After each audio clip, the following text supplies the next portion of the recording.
My name is Simon Rusnak. This week, news broke of a potential looming fiscal precipice faced by arts organizations across the Canadian Prairies. 20 signatories, including 4 of this province's foremost arts institutions, sent a joint letter to Minister of Canadian Heritage, Pablo, requesting additional federal funding. To hear more, I'm joined by Winnipeg Symphony Orchestra Executive Director Angela Birdsell. Welcome back to Classic 107, Angela. Thanks, Simon. It's great to be here. Well, it's great to have you, though I wish you were here bearing better news. So we're approaching the end of the second quote-unquote post-pandemic season. And we know that last year wasn't without its challenges, and this year seemingly has been slightly smoother sailing.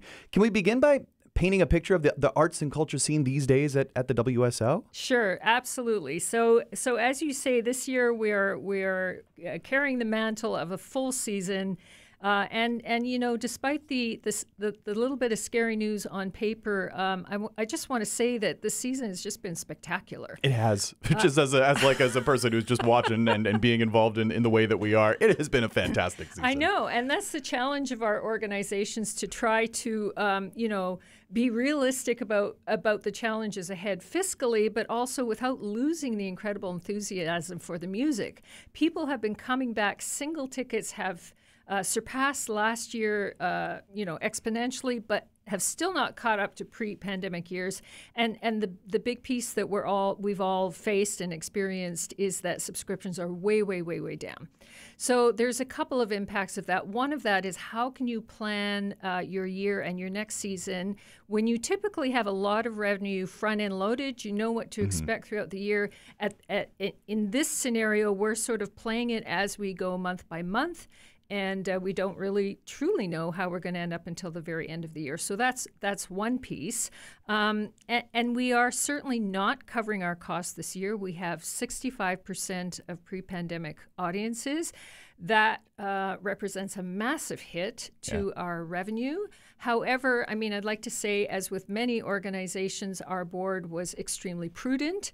We had reserves stockpiled from the dark year of the pandemic, where we got all the wage and rent subsidies, and we didn't have any production costs. So we stewarded that revenue last year. We also received some rent and wage subsidies the previous year and last year. So that has enabled us to weather this year, plan for next. But, we don't anticipate a huge jump in sales next year, and we no longer have all of the reserves we need to cover that year. And that is a story I've heard not just here on the prairies. I've heard that across the country from organizations. This year we're fine, we're covered, we've got the reserves. Next year we're done. Not done per se, but extremely concerned. Yeah. We're in budgeting period now, so that's the situation. We're going to unpack those things a little bit more in just a second, but just to remind listeners, your tenure at the WSO began in July 2021. It has been quite the ride so far, I would imagine, Angela. Is that fair to say? Yes, it's very fair to say. I mean, the challenges in the first year are very different from the challenges now, just in the sense that everybody was, wrestling with getting back into production, things going well, having to change rep, artists canceling, et cetera, like exercising those flexibility muscles last year. Then Omicron hits in July and February. So again, it's another sort of series of canceling and reprogramming and all that. So that was my learning curve in the first year. But again, as I said, we had the runway at that point because we had those reserves. This year is a little more, okay, this is looking like a normal year, except for the fact that subscriptions are down. And I think what's really heartened folks is just the incredible enthusiasm of Winnipeg audiences. We had so many spectacular performances. People were kind. They enjoyed the music. They were moved by the music. We had the Manitoba Remembers Project last year and this year, so we were reaching different types of people in our community. So this has been more of a quote-unquote normal year, and for me, it feels like it's my first year. Yeah. Truly. I can imagine. Yeah. I can imagine. So evidently a similar picture painted by other organizations, including Manitoba Opera, Royal Manitoba Theatre Centre, and Royal Winnipeg Ballet, who are fellow signees of this letter, along with groups from Saskatchewan and Alberta. A letter, as I understand it, that came after a Nanos research survey for business arts. Can you tell us more about that survey and its findings? Well, there have been a couple of surveys. Let me give you three essential pieces of information. One of them is that of all of the industry sectors in our society, society, transportation industry, hospitality and tourism were down there for quite a while, but the arts and culture were right at the bottom and the slowest to recover. So there's that picture. And then there's another piece of research that showed that the performing arts of the arts sectors was even slower to recover. And it's typically organizations that rely heavily on ticket sales as part of their revenue. Different arts organizations are supported to more or lesser degrees. You know, their production costs, some of them are more experimental. Some of them have higher proportions of government funding. But the larger institutions, and this is particularly impacting the performing arts, because we do rely on ticket sales, we are, the most, continue to be the worst impact. And finally, the third piece of research is that piece that demonstrates or shows or predicts, rather, based on a survey. So this Nanos Research, Business and the Arts Canada, and the National Arts Centre, that of all of the regions of Canada, the Manitoba, Alberta, and Saskatchewan are the ones where the public is anticipating spending less on arts and culture next year than this year.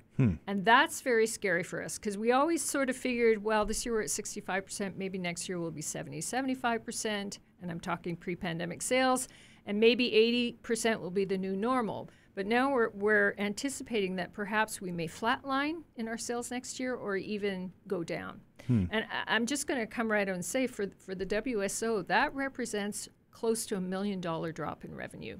Yeah, certainly very, very significant. Why do you think that is, if you had to sort of guess? You know, I can't say exactly why they're predicting the prairie provinces will spend equal or less amounts on culture next year, but I can say that the governments of Ontario and the governments of BC have just recently, in the last month, announced an infusion of continued supplemental support for the arts. Quebec always has higher levels of public support anyway, so maybe that means that in those jurisdictions they know they'll be able to keep their ticket prices down or affordable. They won't have to pass on those costs to the ticket buyer. And that's critical, because that is, in fact, what government subsidies allow us to do. It means that we can have tickets available for $25 to some of our shows. It means that we can provide hundreds of tickets to equity-seeking groups or community groups to distribute to their constituents that would never be able to afford to come to an event. So, that could be one of the reasons. I don't know if, inflation has impacted the prairies more than other parts of the country. It's hard to say.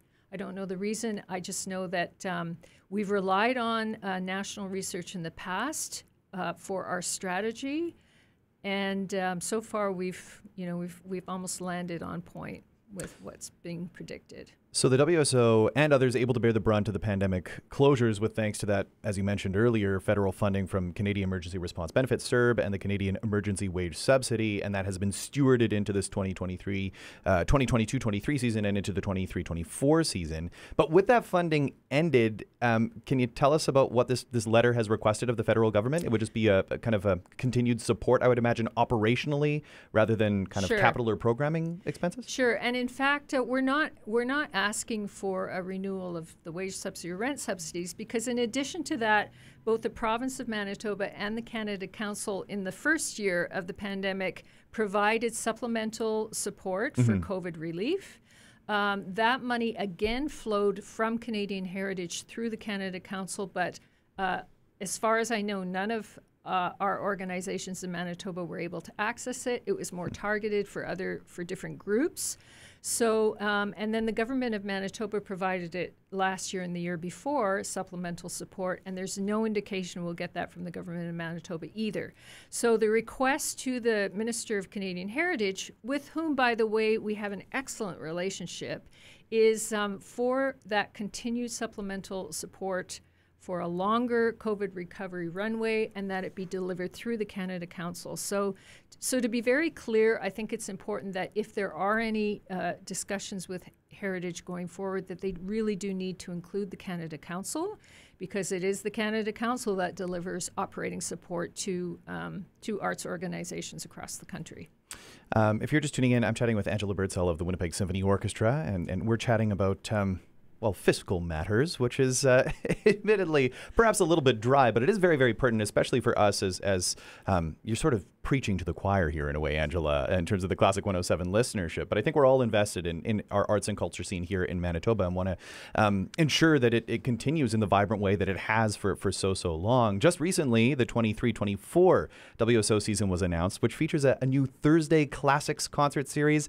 Can you talk about some of the ways in which the WSO is connecting with audiences in new ways moving forward? Yes, absolutely. So one of the things, the happy things that we're seeing also, let's talk about the good stuff, is that despite the fact that we're still experiencing an overall drop, many organizations are learning that the people that are coming, the single ticket buyers, many of them are new audience members. Mm-hmm. So we know that we need to continue to rejuvenate, refresh, bring in newer demographics, not only younger but newer demographics into our halls.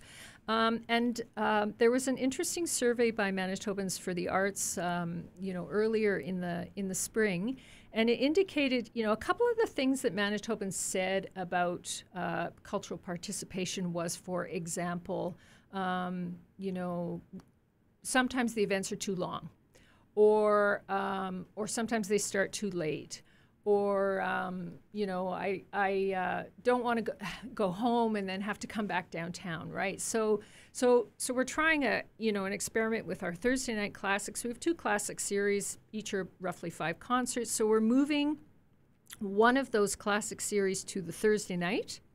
It will have an earlier start, so 7 o'clock, and no intermission, or just maybe a short 5-minute break, and then it'll finish earlier. So if people want to stick around, they can stick around for a post-concert chat and, refreshment and all that kind of stuff after, similar to what we do with the Winnipeg New Music Festival. And we're going to be partnering with restaurants in the downtown area to say, coupons for a reduced price.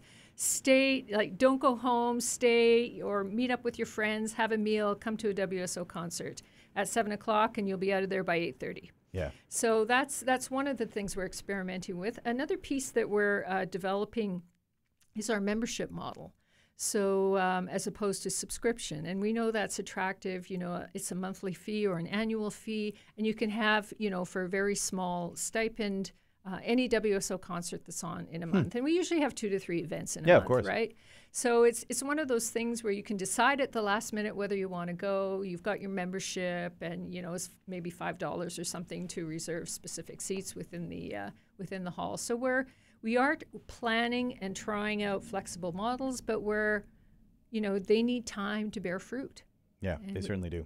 And I mean, this is one of those things that we're seeing. I mean, right now, of course, we're all thinking about the Winnipeg Jets in the playoffs, and hopefully they can come back in this 3-1 series deficit against the Vegas Golden Knights. But I mean, just the other month, there was a similar sort of idea and pitch was made by True North and the organization to bring people back downtown and to be really supporting that organization.